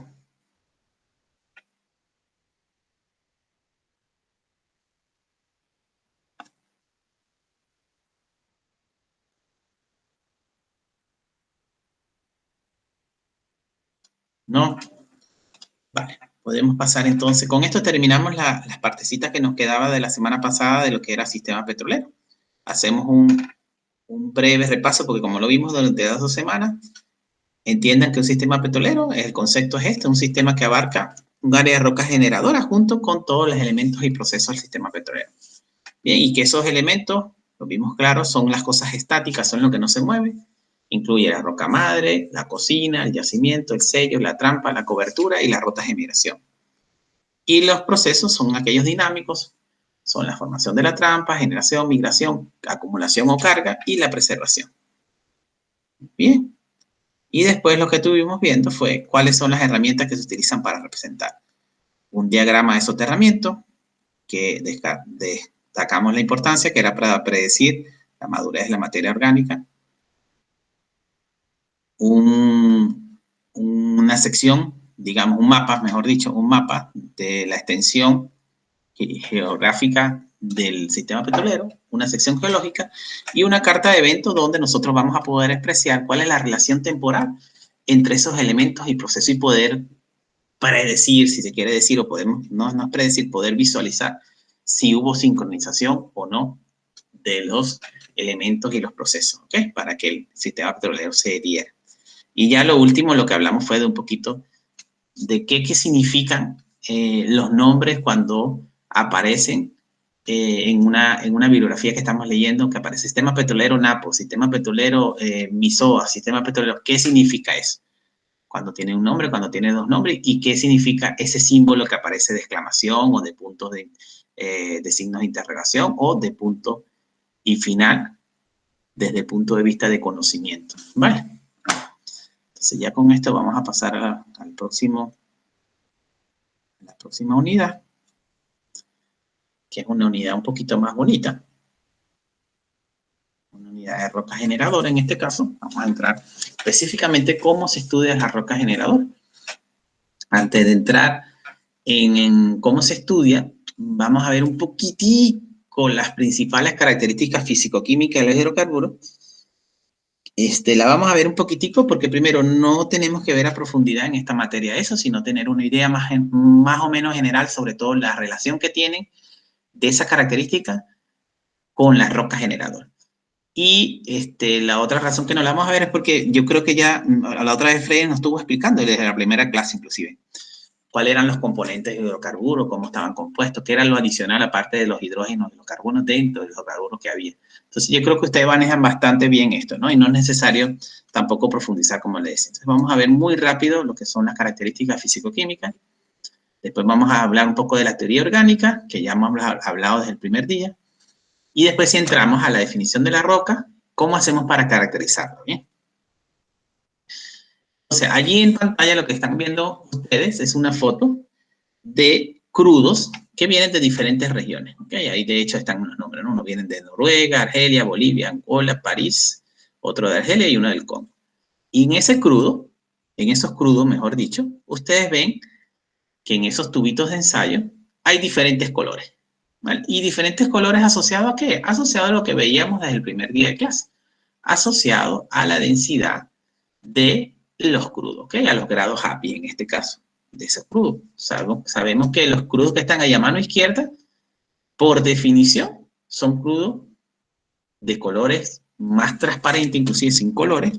Son crudos mucho más livianos, mientras que los que aparecen hacia la mano derecha son crudos más opacos, mucho más negruzcos, son crudos de una gravedad API más baja. Bien, entonces la pregunta que nosotros nos hacemos, bueno, pero ¿cómo es posible que haya esos crudos? ¿Por qué hay esos crudos? ¿Cuáles son los componentes que hay dentro de los crudos para que haya esa diferencia? Para que unos sean negros y para que otros sean incoloros, amarillos o anaranjados. Entonces, para nosotros entender un poquito de eso, como le decía, sin entrar mucho en el detalle, nosotros tenemos que acordarnos un poquito de lo que era la química orgánica, ¿ok? Los hidrocarburos están compuestos de hidrógeno y carbono que contienen cantidades importantes de nitrógeno, como le decía Freddy, ¿no? También los hidrocarburos tienen nitrógeno, azufre y oxígeno. Y en menor proporción algunos metales pesados como vanadio y níquel. Bien, la mayoría de hidrocarburos se componen de naftenos y parafinas, que son un tipo de hidrocarburos, aquí falta parafinas. Bien, entonces, al estar compuestos los hidrocarburos principalmente de hidrógeno y carbono, entonces debemos acordarnos la química orgánica del carbono, ¿verdad? Vamos a acordarnos que el carbono es un elemento que tiene la tetravalencia del átomo del carbono, le permite efectuar enlaces simples, doble o triple. Eso va a permitir generar las diferentes moléculas, ¿ok? Sea con otros átomos de carbono o unirse con otros elementos. Bien. Por otro lado, el hidrógeno solo posee un electrón y dada su configuración electrónica solo puede formar un enlace covalente simple. Entonces, dependiendo de eso que tenemos, vamos a tener que el carbono puede formar diferentes tipos de enlaces y diferentes compuestos. ¿Vale? Entonces, ¿qué va a pasar? Si vemos este análisis aquí, antes de ver el detalle de cada una de las condiciones químicas, vamos a recordar un análisis, o vamos a ver un análisis que se llama SARA. Este análisis SARA, ¿vale? Que es un acrónimo simplemente de los componentes principales de los hidrocarburos pesados, es un ensayo que se le hace para conocer las diferentes fracciones que tienen los hidrocarburos. Es un método de caracterización de petróleo pesado basado en fraccionamiento por el cual se separa una muestra de petróleo pesado en cantidades más pequeñas o fracciones, de modo que cada fracción tiene una composición diferente. El fraccionamiento se basa en la solubilidad de los componentes de carburo en disolventes en los diversos solventes utilizados en esta prueba. Cada fracción consta de una clase de solubilidad que contiene un rango de diferentes especies de peso molecular. Y en este método se fracciona el petróleo crudo en 4 clases de solubilidad llamadas colectivamente SARA. ¿Por qué se llaman SARA? Porque hay una fracción que se le llama saturado, otra que se llama aromático, otra que se llama resina y otra que se llama asfalteno. De ahí viene ese acrónimo de SARA, ¿vale? De las primeras 4 letras de esas palabras. ¿Vale? Entonces, el SARA, viéndolo ya desde el punto de vista más de estructura química, tenemos los saturados. Los saturados son hidrocarburos que poseen cadenas de carbonos e hidrógenos asociados por enlaces simples. Bien, son de este tipo, ¿ok? Enlaces simples entre carbono e hidrógeno. Estructuras sencillas como el metano, esta que está acá. Si vemos los aromáticos, que son los segundos con la segunda fracción, son ciclos de carbono que presentan dobles enlaces alternos o los famosos anillos bencénicos, ¿no? Que es este que está aquí. ¿Vale? Ya el carbono se puede unir con otros carbonos o con unos hidrógenos en su extremo y forma esta estructura que se le llama el anillo bencénico. Bien, es un poquito más compleja.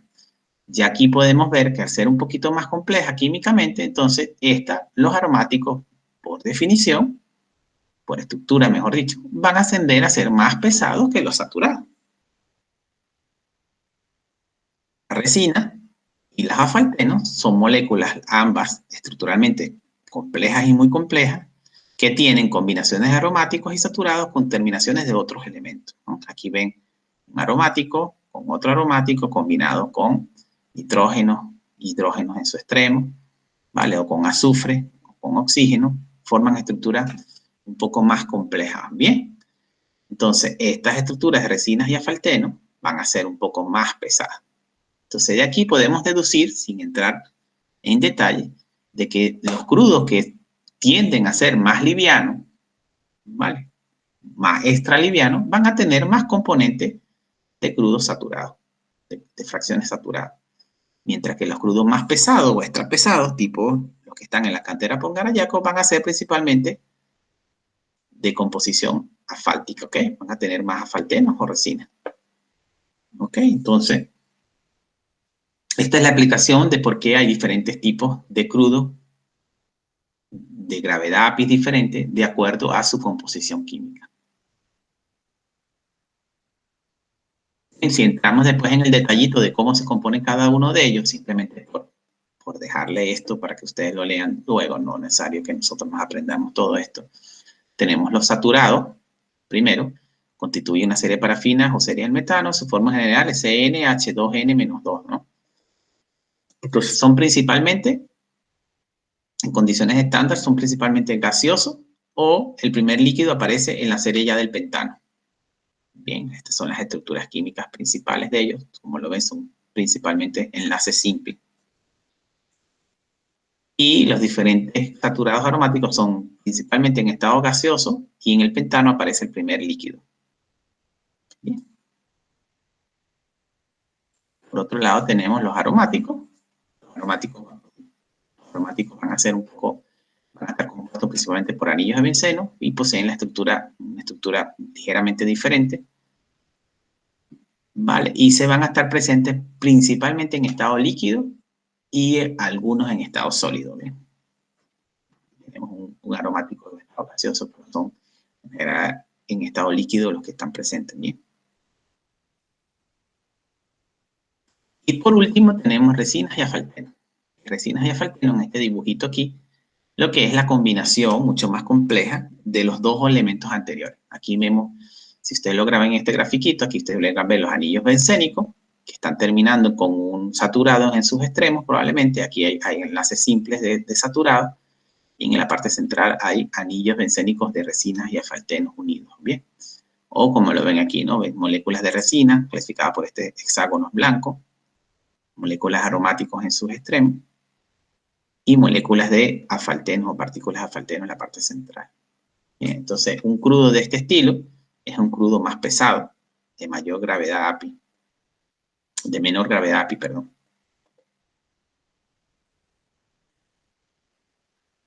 y es porque tiene más resina, ya falté. Y un crudo de este estilo es un crudo de mayor gravedad API. Entonces, mientras más saturados tengamos, mayor gravedad API vamos a tener y más liviano va a ser el crudo. Bien, vamos a pasar entonces a la parte de las rocas generadoras en su estricto como tal. Bien, entonces, las rocas generadoras, vamos a hablar primero de la teoría orgánica, que de hecho creo que estuvimos hablando el primer día, no recuerdo bien. Antes de hablar de esa teoría orgánica, simplemente, ¿por qué tenemos que hablar de la roca generadora? Porque nos acordamos que en el concepto de sistema petrolero aparece esa palabra. Dice, un sistema petrolero es un sistema natural que abarca un área de roca generadora activa junto con todos los elementos y procesos que son esenciales para que exista una acumulación de hidrocarburos.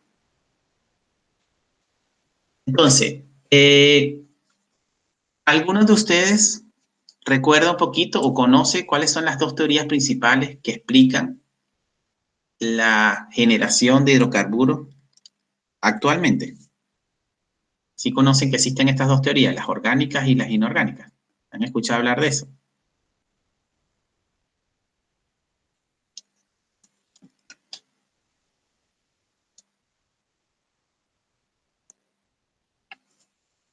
No, profe, ¿No? yo no he escuchado hablar sobre eso.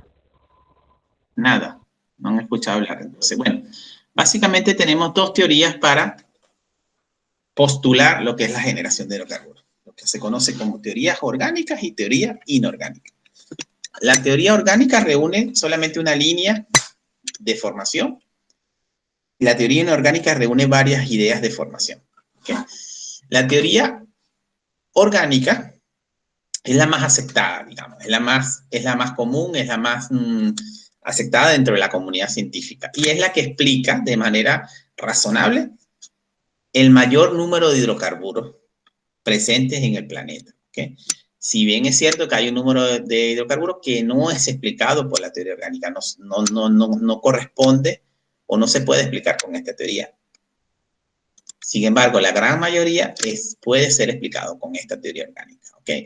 ¿Y en qué consiste la teoría orgánica? Es la teoría que hemos estado hablando desde el principio. Es la teoría que dice que los hidrocarburos vienen a partir de la descomposición y transformación, no la descomposición, a partir de la transformación de la materia orgánica en una molécula llamada kerógeno y después en hidrocarburos. Esa es la teoría orgánica. ¿Por qué se dice esto? Bueno, porque la mayoría de las acumulaciones donde hay hidrocarburos ocurre en cuencas sedimentarias. En cuencas sedimentarias donde hay precisamente acumulación de materia orgánica. No ocurre en ambientes ígneos, en ambientes metamórficos. No ocurre acumulaciones de hidrocarburos. ¿Okay? Algunas excepciones y sobre todo asociadas a rocas yacimientos ígneas que han ganado porosidad secundaria por fracturamiento. ¿Por qué también se dice eso? Bueno, porque los componentes de hidrocarburos tienen componentes químicos que se han identificado que provienen de organismos, que provienen de un contenido biológico. Entonces, es fácil pensar que si tiene un componente biológico dentro de sí los hidrocarburos, entonces los hidrocarburos tienen un origen orgánico en este caso. Esas son las dos prácticamente bases de la teoría orgánica. Por el contrario, la teoría orgánica hace ciertas observaciones y dice, hay 25 de los 33 grandes yacimientos a nivel mundial que están en el Medio Oriente. Entonces, es una primera observación, ¿vale? Que si bien es cierta, es cualitativa, es un poco, digamos, interesante, ¿no? ¿Por qué? Porque ellos dicen, no puede ser que si el hidrocarburo viene de la materia orgánica, no puede ser que la materia orgánica se haya acumulado solamente de manera extraordinaria en un solo sitio en el planeta Tierra, y que haya ocurrido todo el proceso necesario para que haya generación de hidrocarburos a partir de la materia orgánica solamente en el Medio Oriente. Y en los otros sitios, ¿por qué no se dio? ¿Vale? Entonces, otra de las observaciones que se hace es que se han observado metano, al final es un hidrocarburo, en las atmósferas de otro planeta, cuando se piensa que en otro planeta, por supuesto, no hay actividad biológica, ¿no? De esta magnitud. Y se ha observado que hay meteoritos que contienen componentes similares al querógeno. El querógeno es una molécula primogénea del hidrocarburo. Es una molécula que viene de la transformación de la materia orgánica. Se transforma en materia orgánica, se convierte en querógeno y después pasa a ser hidrocarburo. ¿Vale? Entonces, se han observado que hay meteoritos que tienen una composición, componente similar al querógeno. Es decir, que pudiera haberse creado ese meteorito a partir de un sitio donde se haya estado generando hidrocarburos, ¿no? Entonces, hay diferentes teorías, ¿no? Nosotros no las vamos a leer, simplemente se las menciono aquí: la teoría de los carburos inorgánicos de Berthelot, la teoría del carburo de Mendeleev, la teoría cósmica de Sokolov. Cada uno tiene sus ideas, donde postulan que el hidrocarburo no tiene relación con la materia orgánica, sino que se puede generar de otra manera, ¿ok? En el actual debate lo que se piensa es precisamente que sí, que estas teorías hay ciertos hidrocarburos, ciertos volúmenes de hidrocarburos que tienen este origen, pero que no son, digamos, que no son un número representativo importante, ¿no? Que son un porcentaje muy bajo el volumen de hidrocarburos que tienen esos orígenes. La mayoría de los volúmenes de hidrocarburos y en la cual se basa la industria petrolera es más que todo la de los volúmenes originados por la teoría, a través de la teoría orgánica, ¿okay? A través del modelo orgánico, mejor dicho. Bien, entonces, ¿qué nos dice ese modelo orgánico? El modelo orgánico es este grafiquito que está aquí, a mano derecha, este que estoy señalando con la flecha. Imagínense que este grafiquito lo que dice en el eje vertical, a rayarlo aquí, en el eje vertical es profundidad. ¿Ok? Profundidad intrínsecamente relacionada a la temperatura. Mayor temperatura, mayor profundidad; menor temperatura, menor profundidad. ¿Ok? Aquí tengo profundidad 0. Y aquí en el eje horizontal tengo, vamos a hablar porcentaje, vamos a llamarlo así, de hidrocarburos generados. Entonces, si yo tengo 0 en superficie, yo deposito una partícula, vamos a poner la partícula aquí, con alta materia orgánica, con alto contenido de materia orgánica. Esa partícula, cuando yo la empiezo a soterrar, a enterrar en el subsuelo, en los primeros metros, ¿vale? En los primeros aumentos de temperatura, no va a ocurrir una generación de hidrocarburos de forma termogénica importante. Y ahí me paro y digo la palabra termogénica, porque termogénica quiere decir génesis a partir de la temperatura. Va a ocurrir una generación de hidrocarburos de manera biogénica, es decir, por acción biológica, por descomposición de la materia orgánica. Entonces, por eso es que aparece un pico aquí en el porcentaje de hidrocarburos, aparece una barrita, ¿vale?, señalando que hay un volumen de hidrocarburos generado de manera biogénica cercano a superficie. No es la temperatura la que hace esa transformación, sino que son los organismos. Ese hidrocarburo es muy poco, es un volumen muy despreciable, que para la industria petrolera no es de interés. ¿Okay? Sin embargo, es interesante tenerlo en cuenta porque a veces cuando se perforan los pozos se pueden encontrar algunos pozos de estos hidrocarburos cercanos a superficie que puede ocasionar problemas en la operación de perforación. Bien, entonces tenemos la partícula orgánica. A medida que se soterra, prácticamente no se genera mucho volumen de hidrocarburos hasta que alcanza una temperatura apropiada, ¿vale? Que aquí vamos a empezar a dar un numerito, que es aproximadamente 60 grados, pero ese 60 grados depende del tipo de materia orgánica, depende de la velocidad, muchas cositas, ¿no? Pero vamos a grabarnos 60 grados. Cuando él alcanza los 60 grados, esta materia orgánica ahora empieza a transformarse en hidrocarburo y empieza a generarse, como dice aquí, petróleo, ¿ok? Para referirse a la parte líquida, ¿no? Crudo. Empieza a generarse aquí crudo. Piense que a medida que profundiza, mayor volumen de crudo se genera hasta que alcanza un punto máximo. Este puntito que está aquí se le conoce como el pico de generación de crudo. Y después empieza a decaer el volumen que se genera. Mayor temperatura, menor volumen. Y se termina con este punto que da el final de la ventana de generación de crudo. Más o menos esto es entre 60, ya lo vamos a ver más adelante, 60 y 120 más o menos. 120 grados centígrados. ¿Ok? A partir de los 80, 90 se empezó a generar algo de gas importante. Y a partir de los 120 se genera más gas, hasta que se alcanza un pico de generación de gas. Más o menos a los 160, 180 grados centígrados.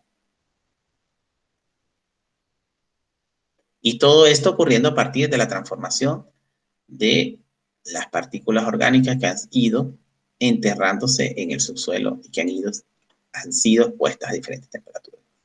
Cuando pasa a los 180 grados, más o menos, 200 grados aquí, ya deja de generar gas y es una roca quemada en realidad. Bien, entonces esto es la teoría orgánica. A partir de sus componentes orgánicos se genera el hidrocarburo. ¿Ok? ¿Alguna pregunta de esto?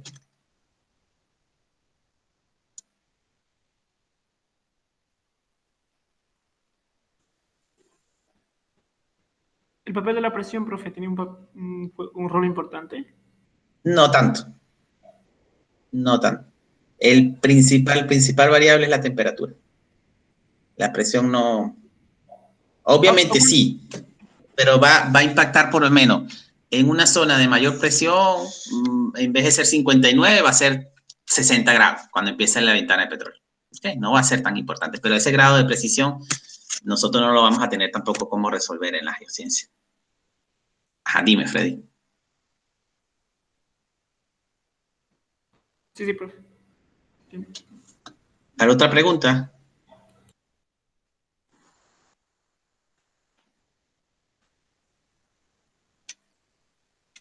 Vale, entonces tenemos el concepto de la roca generadora oficial. Es un intervalo de roca sedimentario rico en materia orgánica que ha sido, es o será capaz de generar hidrocarburos. Bien, fíjense que en este concepto de Tizoc and Welt, ellos proponen que la roca generadora no solamente es aquella que ha generado hidrocarburos, sino es aquella que pudiera generar hidrocarburos. Bien, ellas definen simplemente la roca generadora, aquella que tiene potencial, o que ya generó, o que está generando. Entra cualquiera de las tres allí, cualquiera de los tres estados. Bien, entonces, supongamos que tenemos nuestra roca generadora. Hemos llegado por fin, hemos ido a campo y tenemos una roca generadora en la mano, o una potencial roca generadora, o lo que sospechamos que es una roca generadora. ¿Qué hacemos con ella para caracterizarla? Para nosotros estudiarla y poder conocerla. Hacemos tres cositas.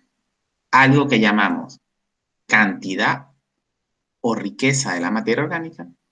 Hacemos calidad o tipo de la materia orgánica y hacemos madurez geoquímica de la materia orgánica. Son tres parámetros, ni siquiera parámetros, son tres características que necesitamos conocer de la roca generadora y tres características que son independientes entre sí. Por lo tanto, los análisis que se utilizan para cada uno de este grupo son diferentes. Hay unos que sirven para varias características, y hay otros que sirven exclusivamente para uno de ellos. Entonces, la geoquímica es fundamental para nosotros conocer las características de la roca generadora. ¿Vale? Entonces, vamos a entrar primero con la cantidad o riqueza.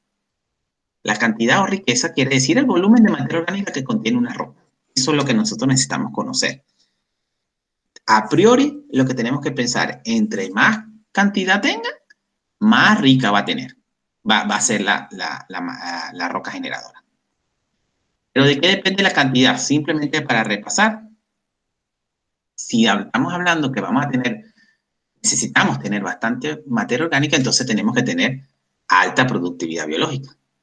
Entonces, la presencia o no de materia orgánica en una roca generadora va a depender de que existiesen las condiciones de alta productividad biológica para generar alta cantidad de materia orgánica. Pero no solamente va a depender de la productividad biológica, sino que también va a depender de la concentración y la preservación que tenga esa materia orgánica, sobre todo de la preservación.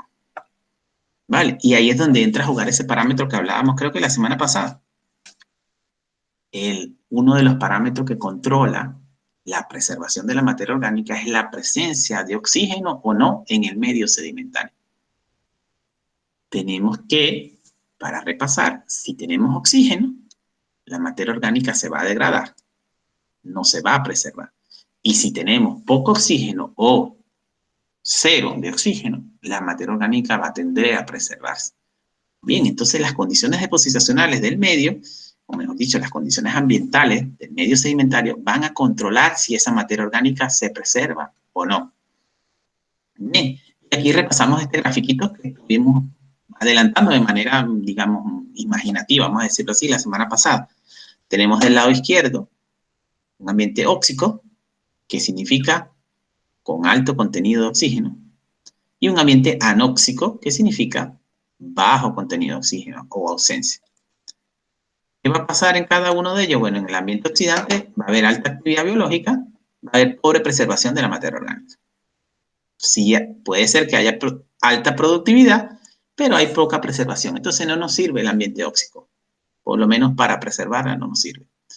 Mientras que en el ambiente anóxico, es un ambiente reductor, va a haber ausencia de actividad biológica y va a haber buena preservación de la materia orgánica. Entonces, este es el favorable para preservar.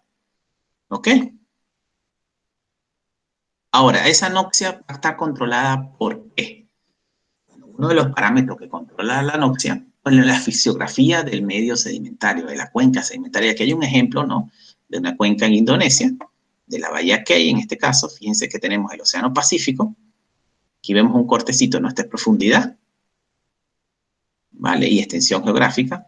Vemos del lado derecho, lo que señala en círculo, el Océano Pacífico, un océano abierto, donde hay circulación de agua constante, y hay una barrera geográfica, es este fondo que está aquí, este es el fondo marino. Hay un alto batimétrico aquí, y está la bahía de Kei encerrada.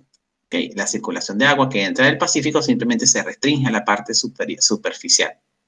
No hay, digamos, constante entrada de agua hacia la parte basal de la bahía de Kei. ¿Okay? No hay movimiento de agua hacia la parte. Entonces, ¿qué sucede? Que en la parte de abajo los niveles de oxígeno son cada vez más reducidos. Y al ser los niveles de oxígeno, de hecho están dados aquí los niveles de oxígeno, al ser los niveles de oxígeno más reducidos, fíjense la cantidad de materia orgánica, carbono orgánico total. El COT significa carbono orgánico total, que es uno de los parámetros que vamos a ver que se utiliza para medir materia orgánica disponible. Entonces, carbono orgánico total, en el fondo anda entre el 2 a 3%, mientras que en el Océano Pacífico anda menor a 0,5%, y es porque hay circulación en el fondo, ¿no? Constante oxigenación del fondo.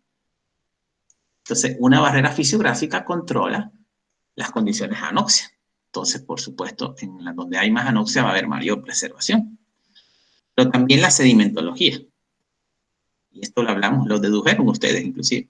Si tenemos sedimentos de grano grueso, arena, grava, va a haber mayor porosidad, mayor permeabilidad, el oxígeno que está disuelto en el medio o las mismas partículas van a atravesar esta zona y va a destruir las materias orgánicas que esté allí. Va a ser un ambiente aeróbico en este caso.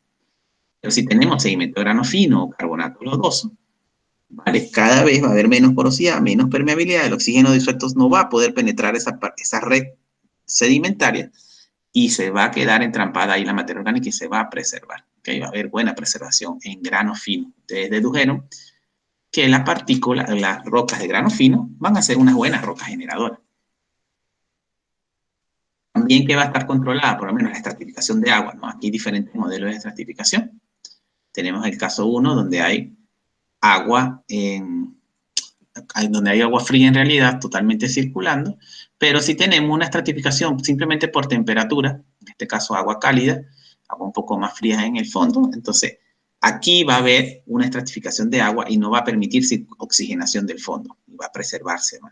O si tenemos más bien condiciones de salinidad diferentes en el agua. ¿Okay? Cada uno de estos va a permitir que no haya oxigenación en el fondo y va a haber mayor preservación entonces del oxígeno, mayor condiciones antianoxia, hay mayor preservación de materia orgánica, perdón. Bien, ahora, ¿cuáles son los indicadores geoquímicos que necesitamos estudiar para conocer la cantidad o riqueza de la materia orgánica? Yo les había mencionado en la bahía de Kate el COT.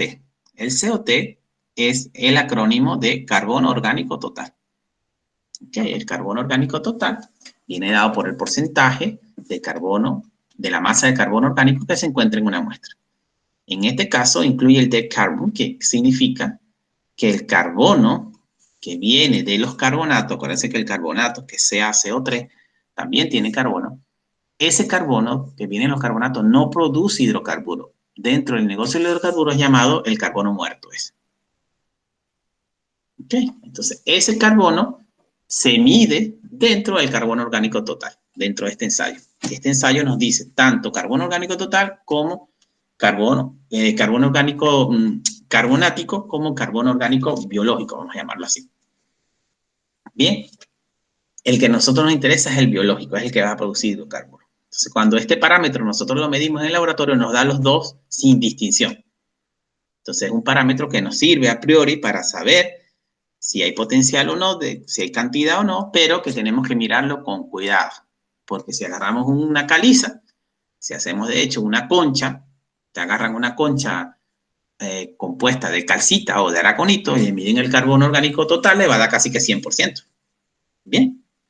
Y esa concha no va a producir hidrocarburos. Bien, entonces hay otros indicadores, por lo menos está lo que llaman el S1, S2, y este lo vamos a explicar ahorita. S1 es el hidrocarburo libre que puede ser volatilizado de la roca sin el craqueo del laboratorio. Entonces, no sé si habíamos hablado anteriormente, pero es el momento de hacerlo. ¿Qué significa el craqueo del laboratorio? El craqueo del laboratorio es que yo voy a llevar una muestra al laboratorio, la voy a someter a temperatura y presión controlada por mí para generar de manera artificial hidrocarburo en el laboratorio. Y mientras genere ese hidrocarburo, mientras esté haciendo ese experimento, voy a ir midiendo ciertos parámetros, ciertas variables. Una de esas variables que mido es el hidrocarburo libre que puede ser sacado de la muestra antes de que se empiece a generar hidrocarburo en el laboratorio. Ese se llama S1. Y una vez que empieza a generar hidrocarburo en el laboratorio, entonces ese volumen de hidrocarburo lo voy a llamar S2, el que genero en el laboratorio. Bien, la relación entre ellos, de acuerdo a esta ecuación que está aquí, S1 entre S1 más S2 se va a llamar el índice de potencial. Y aquí les voy a hacer la pregunta entonces. ¿Qué sucede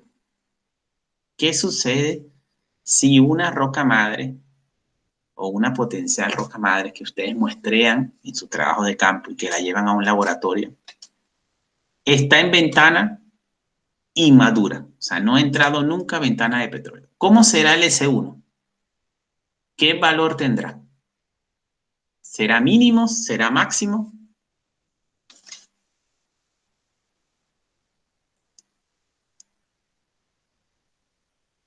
O sea, no se formó el hidrocarburo, solo se quedó, digamos, acumulada, si le entiendo la pregunta. No hay hidrocarburo en la roca. La roca madre no alcanzó los 60 grados centígrados nunca. No estaba expuesta nunca a 60 grados centígrados. Entonces, ¿Cómo sería el S1? El S1. Ajá. Sería pobre. Sería bajo, sería pobre. Sería pobre, sería bajo, sería cero de una. Eso es. Bien. El S1 es el hidrocarburo que se generó de manera natural y que simplemente cuando yo lleve la muestra al laboratorio yo lo voy a sacar de allí y voy a ver cuánto tiene. Entonces, si nunca ha generado, tiene que ser cero. ¿Y S2 cómo sería? ¿Pobre también? Sí, pobre también. Pero Pobre depende también del laboratorio, porque es artificial, así que se podría generar. Claro, se va a generar. Exacto. Si es pobre es porque la roca no es generadora, pero si es una roca buena generadora va a generar mucho. Vale, va a ser un S2 alto. Entonces, al ejercicio que estoy tratando de ver es que si yo tuviera solamente S1 y yo mido el S1 en una muestra y me da que es 0, no puedo concluir que es una mala roca madre. ¿Vale? Porque puede ser que me está indicando más bien es la etapa de madurez. ¿Sí? Ese es el ejercicio. Y por eso entra a jugar el parámetro de IP como un mejor, combinando las dos cosas anteriores, para mejor definir la cantidad de materia orgánica, la riqueza de la materia orgánica. Bien, entonces fíjense, aquí abajo hay una tablita que nos permite como clasificar esa materia orgánica. Vale, dice, si yo tengo un COT entre 0 y 0,5, yo lo voy a clasificar como una roca pobre. Si tengo un COT mayor a 4, voy a clasificar como una roca madre excelente. Y así hay valores para cada uno de los otros dos indicadores, S1, S2. ¿Vale? Lo que sucede, que era lo que yo estaba tratando de llevarlo, de conducirlo, que más o menos ustedes lo dedujeron, es que si yo tengo una roca madre inmadura, entonces mi S1 va a tender a estar por aquí. ¿Vale? Y yo puedo llegar a concluir o a mal concluir de que es una roca pobre. Y resulta que cuando mido S2 me da mayor a 20. ¿Sí? Se puede dar ese caso. Si se da ese caso, esa disparidad, simplemente la concluyo. Excelente, pero que está inmadura. ¿Okay? Nunca ha entrado en ventana de hidrocarburos. Eso es lo que nos dice esos casos, esos datos que están ahí. ¿Okay? Igualito no meto el COT porque acuérdense que el COT, como tiene el porcentaje también del carbono que no produce hidrocarburo, puede ser que me dé aquí, pero no es conclusivo. Puede ser que me dé ahí, pero no me indique otra cosa. ¿Vale? Entonces el S1 y el S2 son mejores indicadores que el COT y a la vez la combinación de ambos, el análisis de ambos son mejores que el análisis de uno por sí solo. ¿Sí? Entonces, ¿qué análisis o qué experimentos de laboratorio se hacen para obtener estos parámetros? Bueno, son estos dos principalmente. Lo que llamamos COT, que es un análisis de combustión sencillo, simplemente agarramos la muestra, la quemamos en el laboratorio, medimos su peso antes y después de quemada. La pasamos por una mufla, la quemamos bien, medimos su peso después, medimos su peso antes. Y allí podemos cuantificar cuánto carbono orgánico tenemos. ¿Ok? A partir de una combustión. Y el análisis de pirólisis, que es el más conocido, es un análisis donde se va a simular la generación de hidrocarburos en laboratorio. Y aquí voy a pasar a la siguiente lámina. Este es el análisis de pirólisis. Se llama pirólisis Roqueval, porque es esta es una marca registrada por los franceses. En realidad, el Roqueval es un análisis específico desarrollado por el Instituto Francés de Petróleo. ¿Y en qué consiste este análisis de pirólisis Roqueval? Simplemente, si ustedes ven aquí ¿cómo se dice? El diagrama del experimento como tal, tenemos una cámara donde vamos a someter la muestra, vamos a meter la muestra ahí adentro, ¿vale? Vamos a programar la temperatura y en esa cámara van a haber diferentes detectores, diferentes sensores. Uno que va a medir la cantidad de hidrocarburos que se genera en un determinado momento y va a haber otro que mida el porcentaje de dióxido de carbono que se genera también. Ok, vamos a simular una temperatura que vaya aumentando, normalmente entre los 200 y 550 grados centígrados, eso lo vamos a controlar nosotros, y lo vamos a poner a una presión constante, ¿ok? Como la presión de aquí no va a ser muy elevada, va a ser menor que la del subsuelo, entonces por eso es que tenemos que aumentar tanto la temperatura, ¿ok? Fíjate que yo les hablaba que en el subsuelo esto ocurre a 60 grados, ¿no? 60, 150, ¿no? Nosotros aquí vamos a llevar a 250 grados centígrados.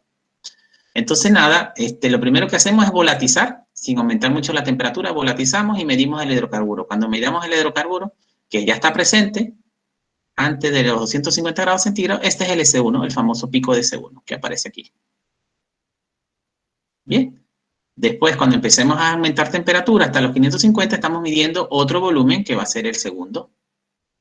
y va a ser el S2. ¿Ok? Y es el medido en la pirólisis del querógeno. Y en paralelo, como estamos midiendo el dióxido de carbono, vamos a medir el pico o el volumen de llamado S3, que es del de dióxido de carbono, que nos va a servir para otra cosita. Más adelante lo vemos. ¿Ok? Bien, entonces esto es más o menos cómo funciona el experimento de pirólisis. Es un método que consiste en una simulación en laboratorio del proceso natural de maduración de la materia orgánica con temperatura programada, más o menos 25 grados minutos en promedio, y en una atmósfera inerte. Se usa una pequeña muestra de roca triturada de 100 miligramos aproximadamente para cuantificar y determinar los hidrocarburos libres contenidos en la roca. Asociado al S2, vamos a ir adelantándonos un poquito, asociado al S2, después vamos a volver sobre él, pero dice que está el pico de S2, y asociado al S2 existe una temperatura máxima. Es decir, la temperatura a la que se genera el mayor volumen de hidrocarburo en el laboratorio. Eso se llama Tmax. Aparece aquí también, Tmax. Ese Tmax de temperatura máxima está asociado a el grado de madurez que tenga la materia orgánica. Entonces les hago una pregunta a ustedes. Ustedes siempre van un poco más adelantados. ¿Cómo sería el Tmax de una roca inmadura con respecto a una roca madura? ¿Sería el Tmax menor en la roca inmadura o mayor?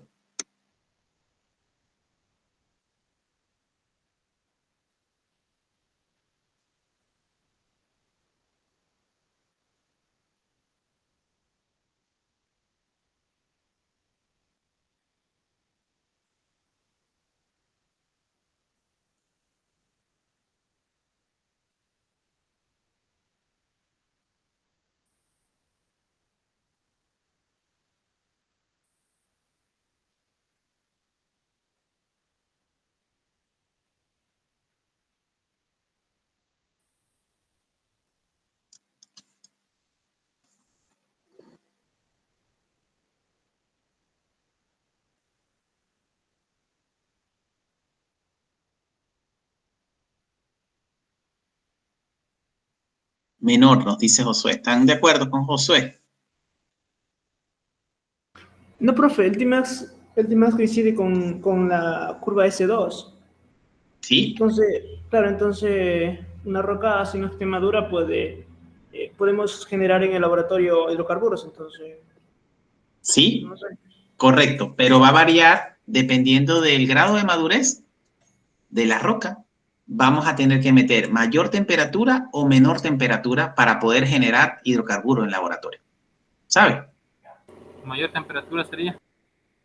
Mayor nos dice Alex y Josué nos dice menor. No estamos unánimes, entonces hay que analizarlo. Fíjate, Freddy, tenemos las dos rocas. Supongamos que tienen potencial, ¿vale? Tienen el mismo potencial, pero ¿Está una de compartiendo algo, ellas, profe? ¿perdón? ¿Está compartiendo algo otra vez? No estoy compartiendo. Ok, profe. Tenemos dos rocas, una con, ahora estoy poniendo mi PowerPoint, pero ahí no nos dice mucho. Tenemos dos rocas, una con alta madurez y otra totalmente inmadura. ¿Qué quiere decir esto? Que una de las rocas no ha estado expuesta a los 60 grados centígrados nunca. Y la otra ha estado expuesta quizás hasta 90, 100, hasta 120 grados centígrados. Entonces, ¿qué sucede cuando yo llevo esa roca y la meto en la cámara de pirólisis? La que nunca ha estado expuesta a 60 grados, apenas llegue a los 60 grados va a empezar a generar hidrocarburos, ¿verdad? Apenas llegue a los 60 grados equivalente, ¿no? En el laboratorio no va a ser 60 grados, va a ser 250, 300, 350, 400, el equivalente. Ella va a empezar a generar hidrocarburos. Pero la otra, que estuvo expuesta ya naturalmente a 90, 100 grados centígrados, yo voy a necesitar ponerle mayor temperatura para poder generar en laboratorio. ¿Correcto, Freddy? ¿Me sigue?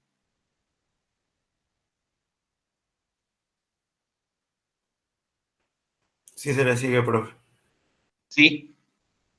Entonces, la que ha estado expuesta a mayor temperatura en el ambiente natural, obviamente en el laboratorio voy a tener que meterle mayor temperatura porque no voy a poder generar hidrocarburos sino a una temperatura más elevada. La que nunca ha estado expuesta a temperatura en el orden de los 60 grados, con mucho menor temperatura que aquella que ya ha alcanzado los 90 de manera natural, voy a generar hidrocarburos y voy a generar aquí sí, mucho más a los 80 grados. Entonces, el Tmax va a ser menor en la roca inmadura que en la roca madura.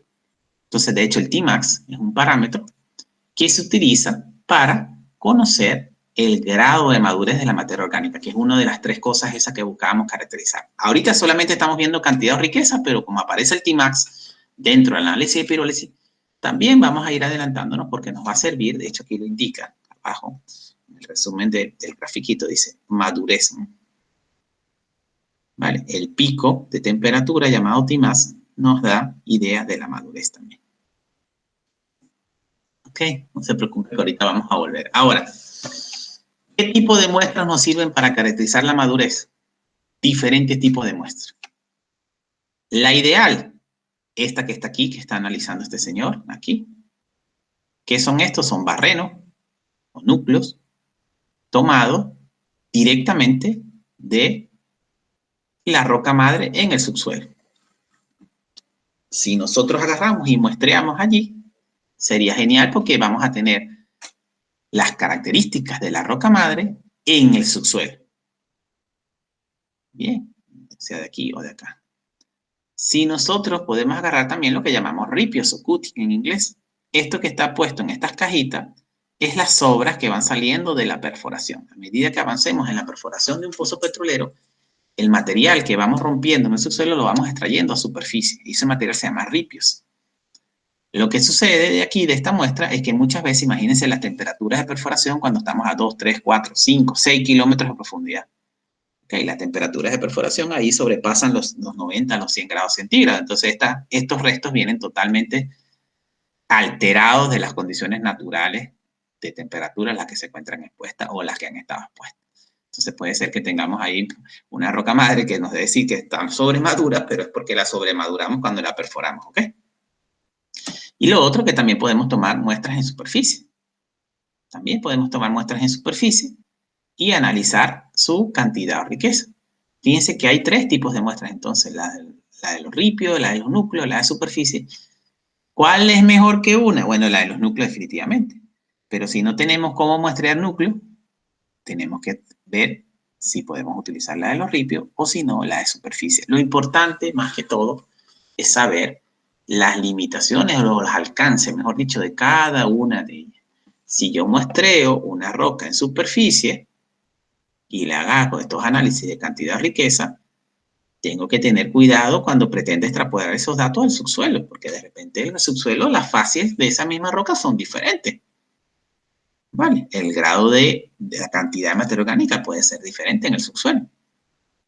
Entonces, si yo la muestro en superficie, tengo que tener cuidado de que no estoy muestreando la muestra directamente. Si muestreo un ripio, tengo que saber que de repente ese ripio está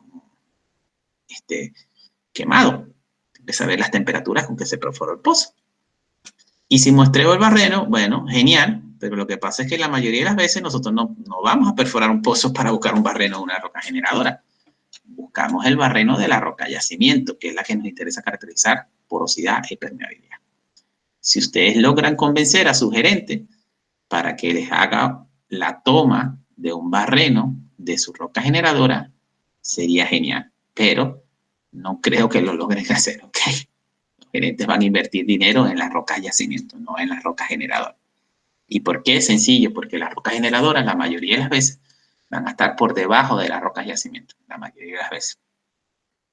Y por debajo, unos 2, 3 kilómetros. Entonces, nadie va a querer perforar un pozo para ir a buscar la roca generadora abajo. ¿Okay? Eso no, desde el negocio, desde la parte económica, no es tan fácil vender la idea. ¿Okay? ¿Alguna pregunta de cantidad o riqueza?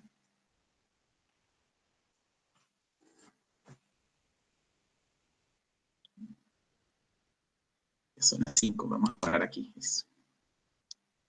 ¿Tienen alguna pregunta, chicos, de lo que hemos visto?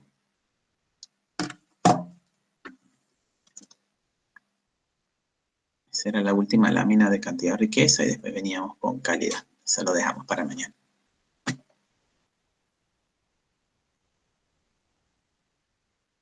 A ver si hay escrito algo aquí, ¿no? ¿Alguna duda, alguna pregunta? Vale, Freddy, cuídate.